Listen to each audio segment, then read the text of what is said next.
All right, guys, welcome to the Tim Lauer podcast today. Coming to you live from Island Time Studios. We got a special guest today, Herbie Hyde with Hyde's Roofing. Welcome to the show, Herbie. Thank you. It's an honor to be in here. Awesome. So, Hyde's Roofing, tell us a little bit about yourself and tell us a little bit about your business. My name is Herbie. I've been in the area since 2004. We've been I've been here. I'm a Magnolia Springs volunteer firefighter as well, so I like to serve our community. Awesome. Thank you for your service on that. I opened up Hyde's Roofing about 6 years ago, just to give an opportunity to have my kids and stuff in the future to have somewhere to go to and come back and do. We do a little bit of insurance work where we do metal, shingles, specialty roofs, any type of roofs you need, we pretty much do it. Okay, awesome. So located right here in Foley.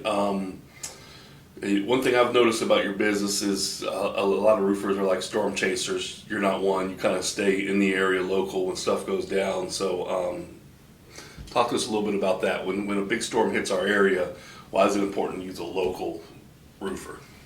It's important to use a local roofer because, for one, if you have issues, you need somebody to go back to. Storm chasers, they come and go. They're just here for the quick money. Local companies, they're here, they take care of their customers, and they take in pride of what they do. We're not somebody that you could just go, hey, I can't find these guys. We're somebody that you want to refer us to. Word of mouth is a big thing, so local roofers stay in the area, they want you to refer them to other people. Okay, great. And you guys are definitely a part of the community. I see you sponsoring, kids sports teams. You're involved with the volunteer fire department over there. Tell us a little bit about that. Why is it important for you to be part of the community? I have kids. Leadership. That's the thing that we like to do. We like to make sure somebody's reaching out to the kids in the community as well. You go with a bunch of, if you don't do nothing for the community, people ain't gonna know who you are. Our youth is our future, so make sure we invest in them wisely and to help us grow as well. Absolutely, that's awesome. So, being an entrepreneur, when did you know you wanted to work for yourself? Well, when I started doing the roofing and stuff about roofing sales about 8 years ago. When I started making other people more money real quick, and then I was working for another company, and things went south. So I was like, it's time to learn new trades and make it for my own. Cool. And starting a business or owning a business with a young family, how do you balance work and life and personal life? It's hard, but you gotta learn when to separate it. You just gotta go with it and make sure that everything's taken care of and get the right people in the right place to help you balance your life, become everybody else, because it could be a big burden if you don't balance your life and work life right. Gotcha. Now, in this day and age, how is it with staffing wise? How is it to find good people? It's very hard these days. I mean, the new generations, you just gotta be up front, be a leader, tell them what you expect right away, and learn to let them go when they're not doing right, and trying to get the best that you could hire. Reach out to your community. Being a part of your community is a big thing as well.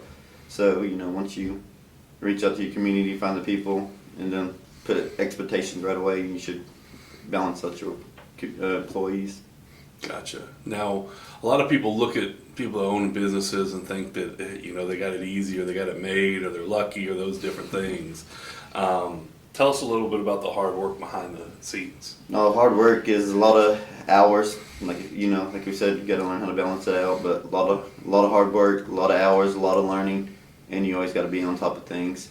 You always got to learn, and the biggest thing is keep God help you. I mean, that's the biggest thing I've leaned to, is when things get rough, lean on Him, and things will always come forward. Absolutely. And so with the roofing company, one of the big things down here in our area is the Fortified roofs. So you guys do Fortified roofs? We do Fortified roofs. Okay. We do all we could do from a older model house to a newer one is we can bronze certify it. And that's get a third party inspector. That's what helps us to do bronze fortification. Okay, great. And what's the difference between the old school regular roof and a fortified roof? To be honest, it's pretty much based on our current building codes, but we just pretty much have a third party inspector to come out and make sure we're doing everything right. Okay. He has to send it to IBHS, which is the person that makes sure the fortifications through the state. So that's just some of the stuff that we have to do. We have to make sure our decking tape is sealed. We have to have our nails every 6 inches on our decking re-nailed. We have to use our drip edge, more nails than a drip edge, and just guidelines that we have to go by makes it a little bit more stronger and help it from leak proof. Gotcha. So it just makes it a lot more resistant to a certain amount of winds, hurricanes, different things like that. So Right. definitely recommend if you're going to get re-roofed, spend a little bit extra, get it fortified, and get that protection on there. Right, and it also helps saves up to 35% off your insurance a year. Nice. That's a big incentive right there. Yes. So probably in the first 2 or 3 years, you make up the difference between a regular roof and a fortified roof, I would Right. imagine. So I highly recommend that you do fortify the roof. It helps seal everything together. I think it also gives an extra layer of protection if anything happens in a Awesome. storm. Great. Awesome. So tell us about being an entrepreneur. What are some of the like we all see the sexy parts of being an entrepreneur. What are some of the struggles of being an entrepreneur? Getting employees, you got to be you're the boss, you're the leader. You got to be there when somebody else ain't there. So if you don't have nobody, you still got to continue to work, continue to be out there, continue to push every day forward. So it's either you got to learn how to separate everything, but you still going to be late hours, late nights, learning, and going to continue to meetings and training. How important is it to get down routines? It's very important. If you don't get no routines, your company's gonna go sideways. How often do you meet with your staff? Do like staff meetings or one-on-ones or different things? I try to have a weekly meeting every morning, once a week in the morning times. Go over some of the stuff that they're doing wrong. Go over stuff that we could do better, and get our whole crew to learn as everything, not just one job. So that could help have different hands to help out different things. Gotcha. So what are you hiring for right now? What kind of positions? Right now we're hiring for sales guys, we're hiring for laborers, and we're also hiring for another office staff. Okay. And what are some things you look for in your, people out there maybe looking for a job? What are some things you're looking for, qualities in an employee? We're looking for people that are dependable, respectful, coachable. We're looking for people that have some construction background. That's a big plus. Insurance background is a big plus as well, because we do deal with a lot of insurance adjusters. We do deal with a lot of attorneys as well. People that pretty much got their own transportation and show up to work every day pretty much right now. Okay, awesome. So with insurance claims, what are some reasons that people would claim their roof on their insurance? Hail damage, wind damage, those are the biggest two for roof damage. Okay. For claims, if your roof is leaking, there's hidden damage that a lot of people don't know. So that we do free roof inspections. Okay. To make sure that we just don't want you to go out there and do a claim just to do a claim because, hey, you had a storm come through. You got to have legit damage. You got to have creasing in the shingles, missing shingles, hail damage, which takes a granular off the shingles, which helps not protect the shingle anymore. Gotcha. So we saw a lot of that a couple years ago in Orange Beach with that. A lot of it in Orange Beach. Now, if you get anything over quarter size hail, plus it damages the roof. It starts taking the matting, the granulin, and damages the underneath everything as well. Gotcha. So how often should somebody out there get a roof inspection?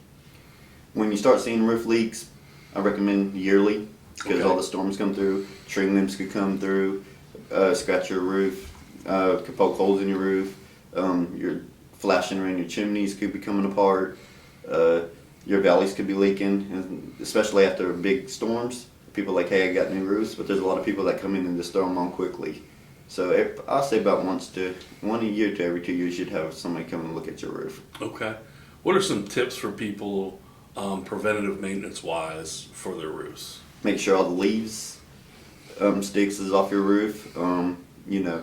Check your pipe boots, because those are one of the biggest leaks we have as well. How often do pipe boots go out? Is it every like in this area it's so hot? Is It's it like every like 5 or 6 years? I'll say something about like every 5 to 6 years you should Okay. replace your pipe boots. That could help you prolong your roof.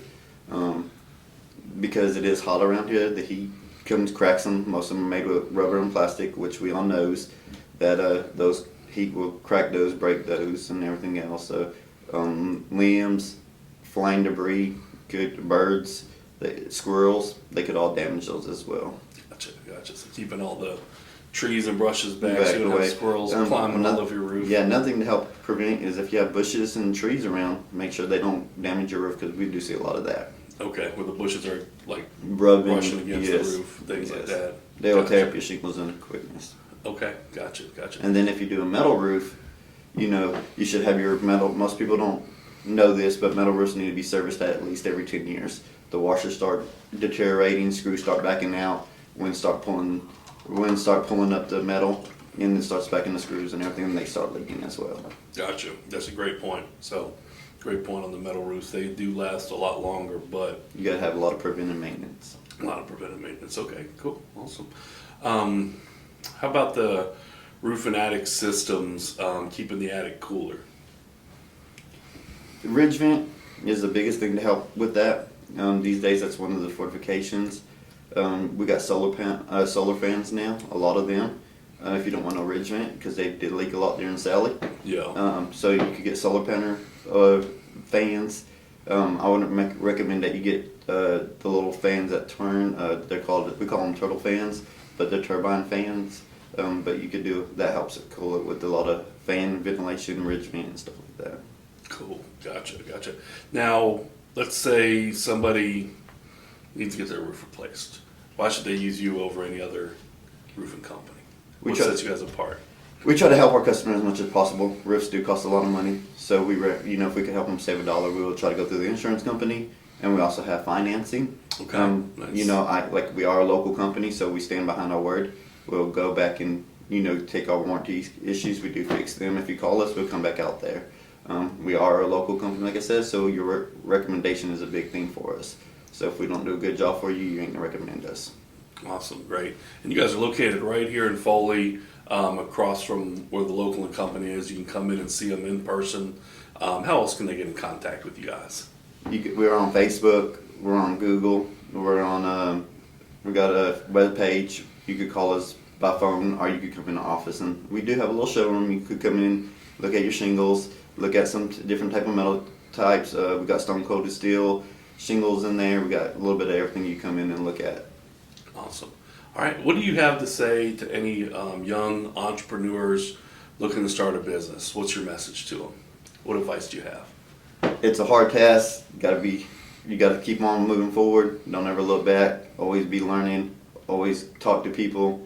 Older people could help you in your journey. Just continue to keep pushing forward. Get a mentor, and listen to him and let him guide you as well. Great, awesome. Well, Herbie, thank you very much for being on the show today. Thank you. Pleasure. Appreciate you coming out. If you guys ever need anything roof related, give them a call. Thank you.